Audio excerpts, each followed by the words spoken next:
istilah atau ungkapan yang digunakan melekat dan membina persepsi tertentu terhadap komuniti di PPR dan lupa bahawa mereka satu kelompok manusia yang sedang bertarung untuk hidup. Masalah kelemahan-kelemahan dalam komuniti itu memang diakui, tetapi boleh diubah. Dan pengalaman Think City, program kita untuk kita dan pembinaan Forum Community telah mengubah keadaan itu. Contohnya di Lembah Subang 1 dan juga di Highcom. Dan mereka mengubah program kebersihan dan penceriaan. Mereka hiaskan setiap aras daripada lobi di bawah sampai ke tingkat atas. Dan organisasi yang cara dia urus tu bukan saja mengindahkan kawasan itu menjadi lebih cantik dan mereka seronok, tapi juga mengikat persaudaraan di kalangan mereka. Sekarang baru kita kenal jiran-jiran kita. Itu cakap mereka. What I like sebenarnya initiative tu, from the report they only give RM500 and the people actually generate more to crowdsource more in order to do that. It shows that they take pride in what they do. Dan bila ada pihak tertentu, pihak luar yang datang macam Think City datang untuk mengusulkan ada program kita untuk kita dan melalui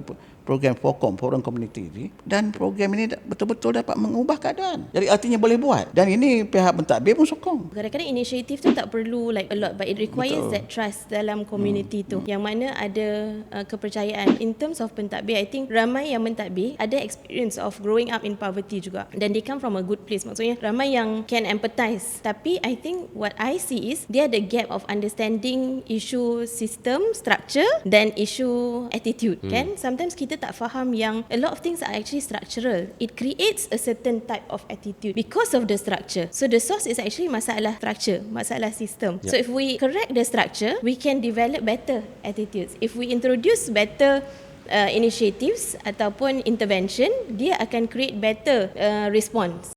Terima kasih kerana menonton Siapa Makan Cili. Dan kalau korang ada siapa yang korang nak kita jemput ke show kita, sila tinggalkan di ruang komen di bawah. Dan jangan lupa subscribe.